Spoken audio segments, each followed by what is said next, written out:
విష్ణుమూర్తి స్త్రీ రూపం ధరిస్తే మోహిని అవతారం అయింది. మరి దేవాదేవుడు మహాదేవుడు ధరిస్తే? నేను మాట్లాడుతున్న అర్ధనాశదాత్వం గురించి కాదు, పూర్తిగా స్త్రీగా మారిన మహాదేవుని గురించి. ఈ లీల ద్వాపర యుగంలో జరిగింది. ఒకసారి కైలాస పర్వతం మీద మహాదేవుడు తపస్సు చేస్తూ ఉన్నప్పుడు శ్రీకృష్ణుని వేణుగానం ఆయనకు వినిపించింది. ఆ వేణుగానం ఎలాంటిదంటే సమస్త లోకాలను, సమస్త జీవరాశులను, మొత్తం కోకులాన్ని తన్మయత్వంలో ముంచెత్తింది. ఇదే రాశిలో జరిగే ముందు శ్రీకృష్ణ పరమాత్మ వాయించిన వేణుగానం ఆ సదాశివుడిని సైతం ధ్యానం నుంచి మళ్లించి భూమికి తీసుకొచ్చింది. సదాశివుడు ఎలాగన్నా ఈ రాశులలో పాల్గొందామని చెప్పి బృందావనం వచ్చాడు. కానీ అక్కడ రాధాదేవి అష్టసఖులు ఆయన అడ్డుకున్నారు. కేవలం గోపికలకు మాత్రమే ప్రవేశం ఉందని చెప్పి ఆయన అడ్డగించారు. చేసేది ఏం లేక యోగమైన అంటే పార్వతీదేవిని ఏం చేయాలో సొల్యూషన్ అడిగారు.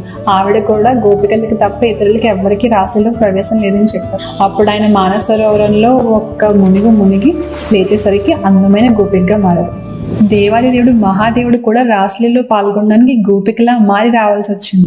ఏ రాక్షస సంహారం కోసం ఈ రూపం తీసుకున్నది, కేవలం స్వచ్ఛమైన ప్రేమను ఒక్కసారి రుచి చూడడానికి మహాదేవుడు ఈ రూపం తీసుకుని వచ్చాడు. కన్నయ్య అంటే అంత ప్రేమ. ఇప్పటికీ ఆ మహాదేవుడు బృందావనంలో గోపేశ్వర మహాదేవుగానే పూజలు అందుకుంటారు. ఇప్పటికీ ఆయన ఆ గోపికలానే అలంకరిస్తారు. మీరు బృందావనం వెళ్తే కనుక ఈ అందమైన గోపేశ్వర మహాదేవుని దర్శించుకోవడం మాత్రం మర్చిపోక. ఈ గోపేశ్వర మహాదేవ్ కరుణిస్తేనే మనకి మహారాస ప్రవేశం దొరుకుతుంది. ఈ లీల విష్ణువుకి సదాశివునికి మధ్యలో ఉన్న అవినాభావ సంబంధాన్ని ఇంకొకసారి తెలియజేస్తుంది. ఎవరైతే విష్ణుమూర్తిని శివుడిని ఒకేలా ఆరాధిస్తారో వాళ్ళకి ఖచ్చితంగా ఇది చేయండి. విష్ణుమూర్తి స్త్రీ రూపం ధరిస్తే మోహిని అవతారం అయింది. మరి దేవాదేవుడు మహాదేవుడు ధరిస్తే? నేను మాట్లాడుతున్న అర్ధనాశదాత్వం గురించి కాదు, పూర్తిగా స్త్రీగా మారిన మహాదేవుని గురించి.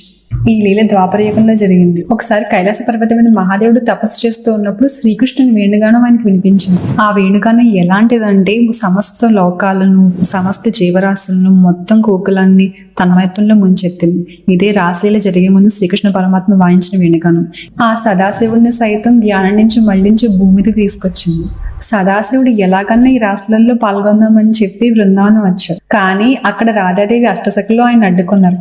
కేవలం గోపికలకు మాత్రమే ప్రవేశం ఉందని చెప్పి ఆయన అడ్డగించారు. చేసేది ఏం లేక యోగమైన అంటే పార్వతీదేవిని ఏం చేయాలో సొల్యూషన్ అడిగారు. ఆవిడ కూడా గోపికలకి తప్ప ఇతరులకి ఎవరికి రాశిలో ప్రవేశం లేదని చెప్పారు. అప్పుడు ఆయన మానసరోవరంలో ఒక్క మునిగి లేచేసరికి అందమైన గోపికగా మారారు. దేవాదిదేవుడు మహాదేవుడు కూడా రాశులలో పాల్గొనడానికి గోపికలా మారి రావాల్సి వచ్చింది.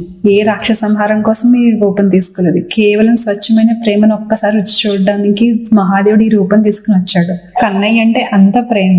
ఇప్పటికీ ఆ మహాదేవుడు బృందావనంలో గోపేశ్వర మహాదేవుగానే పూజలు అందుకుంటారు. ఇప్పటికీ ఆయన ఆ గోపికలానే అలంకరిస్తారు. మీరు బృందావనం